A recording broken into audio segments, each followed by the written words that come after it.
Today, I want to give you 3 lessons, 3 principles of crisis leadership that I believe every leader needs right now. Not fluff. Real lessons I've learned from leaders and personal experience you can take into your team, your conversations, and your decisions this week. Let us get into it. You have been probably following what is happening on the world stage. The US-Iran situation is still shifting. Ceasefire tensions, stalled talks, and a level of uncertainty that nobody has a clean answer for. The news cycle is loud. Social media is louder. Now, I want to be very direct with you. This video is not about politics. I'm not here to tell you who is right or who is wrong on the geopolitical side.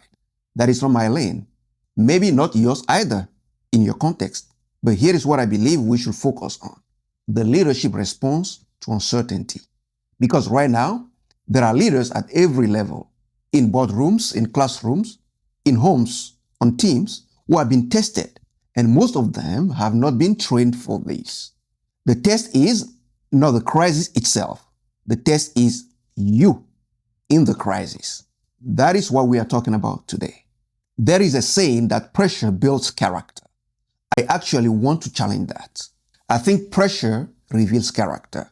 It shows you and everyone around you what is already there. As leaders, we do not get to choose whether pressure comes. We only get to choose how we respond. And in stressful, high-stakes moment, your team is watching very closely. They are watching to see if you are calm or reactive, clear or evasive, consistent or erratic. Leadership conversations in 2026 keep coming back to the same themes: clarity, trust, and what researchers call uncertainty tolerance. The ability to stay grounded and lead decisively even when you do not have all the answers. That is not a personality trait.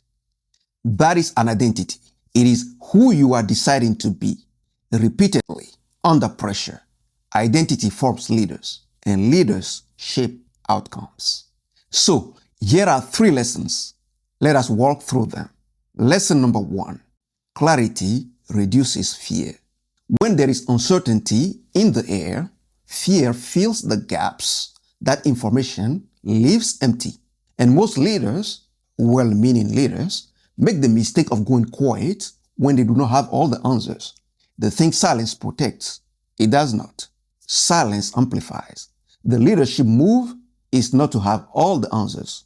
The leadership move is to communicate clearly about what you know, what you do not know, and what the next step is.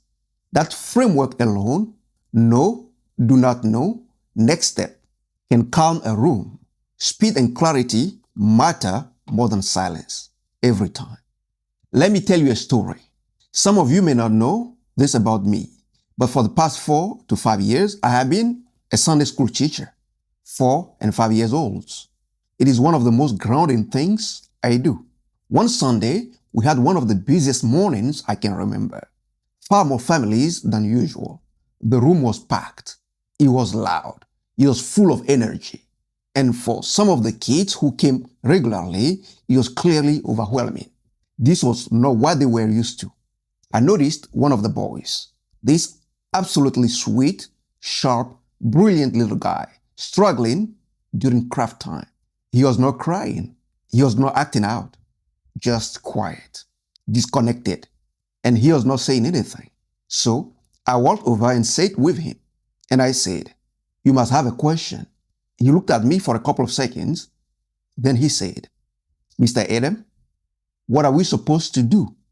He was not confused about the craft. He was confused about the situation, the noise, the crowd, the change in the environment, and he could not name it. But his whole body was asking the question. Here's the leadership lesson.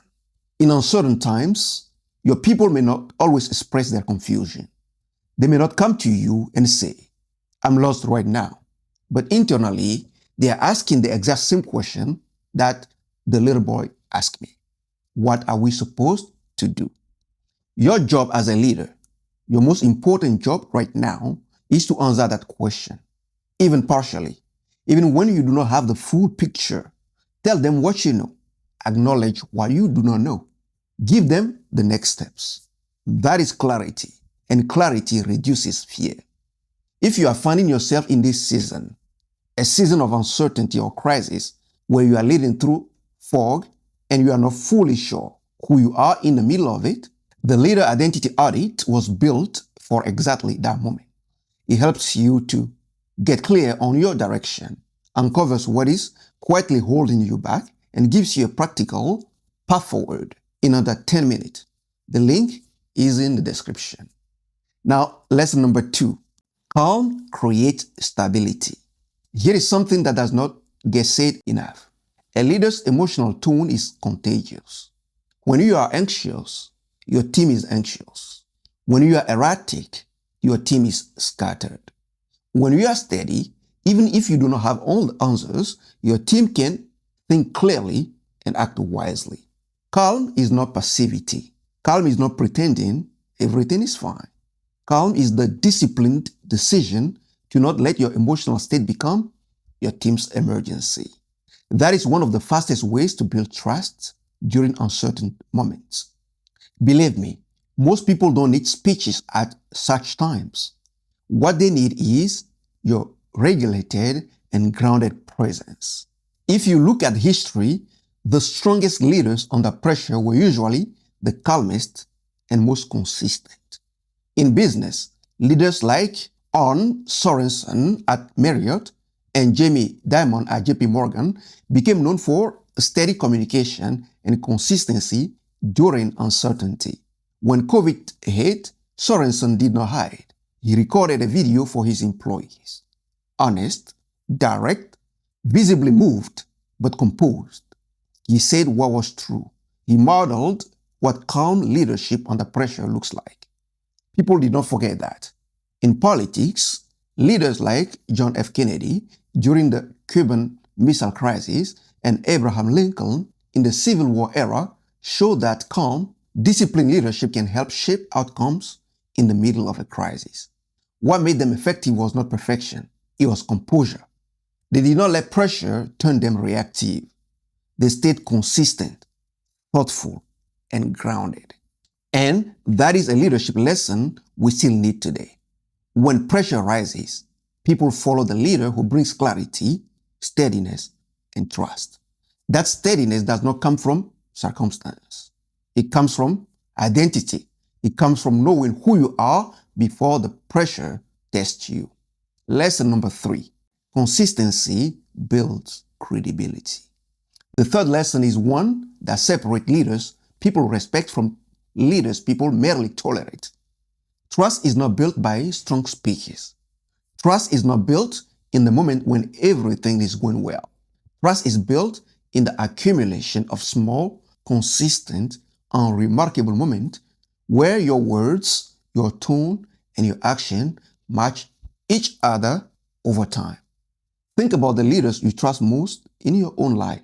I will be willing to bet it is not because they gave one incredible speech. It is because they kept showing up the same way. They said they would do something and they did it. They said they valued people and you felt valued. They said they were committed and when it got hard, they stayed. Consistency is trust in action, and trust is the currency of leadership. Here's where the identity lens fits perfectly. Identity shapes habit, and habit shapes outcome. If you want to be a more consistent leader, you cannot just make better decisions in high pressure moments. You have to build the kind of identity that makes consistent behavior feel natural, even automatic. Who you are when no one is watching shapes who you are when everyone is. Crisis does not create inconsistent leaders. It reveals them. The same is true on the positive side. Crisis does not create composed, trustworthy leaders. It reveals them. That composure and consistency was built quietly over time before anyone was looking. The question is not just what is happening around you. The question is who you are becoming because of it. Let me give you 3 simple challenges, not another checklist to get through, but 3 real honest questions to sit with. Challenge number 1. What is one situation right now where the people around you need more clarity from you? Where have you gone quiet when you should have spoken? Challenge number 2. What is one conversation this week that you need to approach with more calm? Where has your emotional tone been shaping the room in a direction you did not intend? Challenge number 3. What is one promise to your team, to a colleague, to yourself that you need to follow through on this week? Not next month, this week. These are not hard questions, but they are honest ones. And honest questions are where real leadership development begins. Let me close with this. Crisis does not build leaders. Crisis finds out what kind of leaders you already are. It finds out whether you bring clarity when people are afraid, whether you stay calm when the pressure spikes, whether your action match your words when it will be easier to let them drift. The leaders the world needs right now are not the loudest voices in the room. They are the most grounded, the most clear, the most consistent. And that kind of leader is built from the inside out, not by tactics, by identity. Identity forms leaders, and leaders shape outcomes. So the question is not only what is happening around you, it is who you are becoming because of it. If today resonated with you and you want a simple, practical tool to help you get clear on your identity as a leader right now, the Leader Identity Audit was built for exactly that moment. It helps you get clear on your direction, uncovers what is quietly holding you back, and gives you a practical path forward in under 10 minutes. The link is in the description. Take it today. If this was helpful, share it with a leader in your life who needs it. Subscribe if you have not already, because this is what we do here. We go deep on leadership, identity, and what it actually takes to lead well. I will see you in the next one. God bless.